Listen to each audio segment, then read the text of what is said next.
Greetings, Exile. It is me again, the guy who keeps making off-meta trash builds nobody asked for, bringing you the final update for my Bleed Retaliator. In this update, I have pushed the build so far that it now walks through the hardest content path of Exile has to offer. Whether it's Wave 15 of Simulacrum, 13-round ultimatums, and even Tier 17 maps. And the best part? To do all of this, all you really need to do is walk. And it does not end there. This build now face tanks and absolutely deletes those dreaded Uber bosses as well. But do not just take my word for it. See it yourself.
For this build, we are using two main skills instead of just one for mapping and the other for bossing.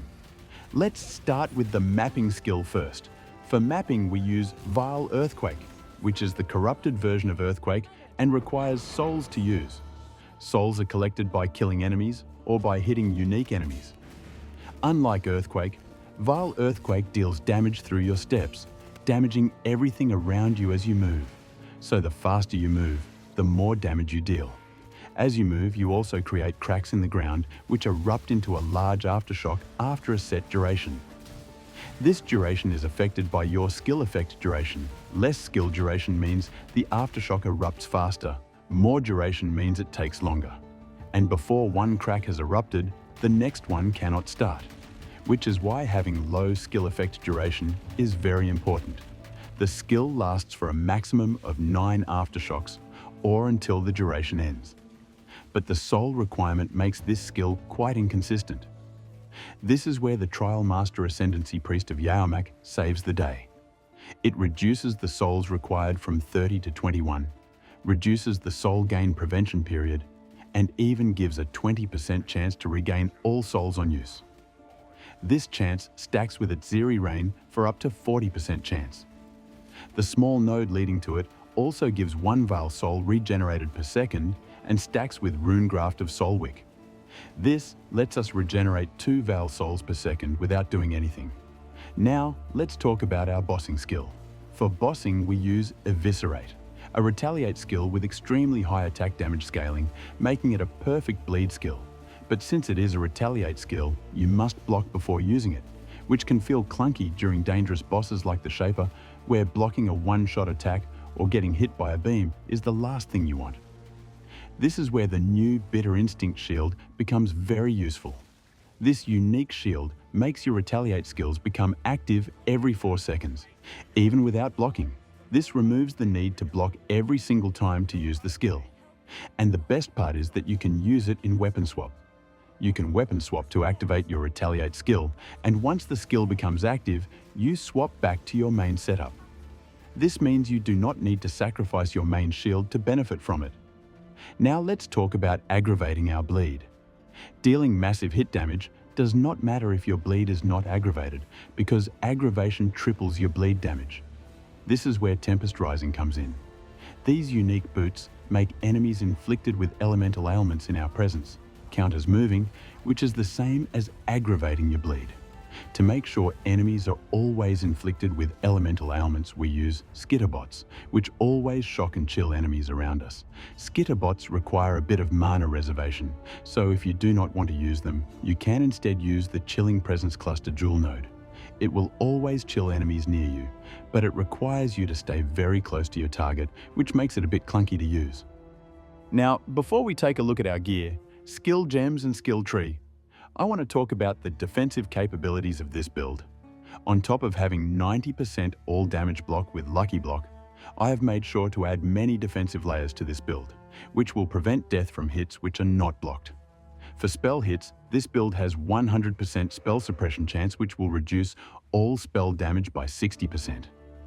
As for attack hits, this build has quite a bit of armor and 5 endurance charges for Immortal Call, which makes us quite resilient against any attack hits. Not just this, we also have permanent maximum fortification stacks thanks to the Flesh and Flame combo, which provides fortitude from the champion Ascendancy, which works for both spells and attacks. Lastly, for damage over time, the thing which destroys most block builds, I have 10% reduced damage over time taken thanks to the Soul of Arakali. 10% less damage over time taken from the Damage Over Time Mastery. And since now we always have 20 fortification, we are using the Fortify Mastery, which also provides 10% reduced damage over time taken while having 20 fortification. Overall, you don't need to worry about dying to any hits, which you don't block.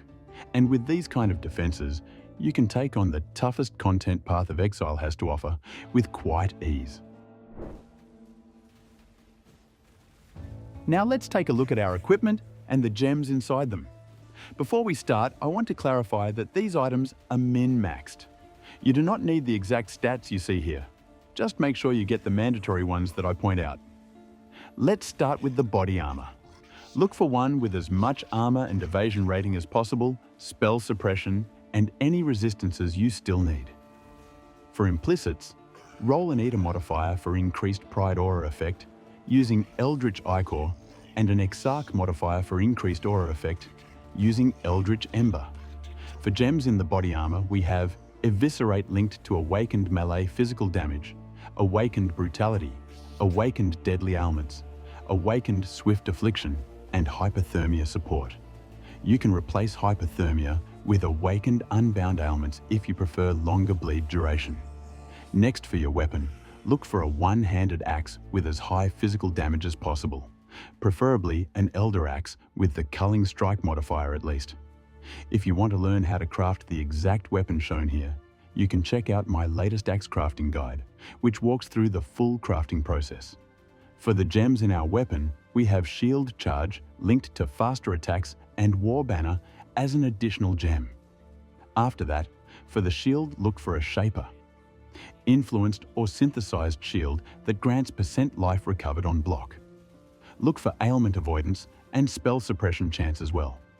A shield like the Surrender can also work, but it will make capping ailment avoidance and suppression much harder. For gems in the shield, we have Enduring Cry linked to Second Wind and Life Tap. Next, for the helmet, look for maximum life, spell suppression, and any required resistances. For implicits, roll and eat a modifier for increased mana reservation efficiency and an Exarch modifier for reduced mana cost of attack skills. For gems in the helmet, we have Vaal Earthquake and Crushing Fist linked to Maim and Less Duration. Less duration is extremely important here and should not be swapped out. If you prefer, you can replace Maim with Chance to Bleed in case you are not bleed capped. Next, for the gloves, look for the same stats as your helmet: maximum life, spell suppression, and the resistances you need. For implicits, roll eat a modifier for spell suppression and Exarch modifier for physical damage, overtime multiplier. For gems in the gloves, we have Pride, Malevolence, and Skitterbots linked to Enlighten support.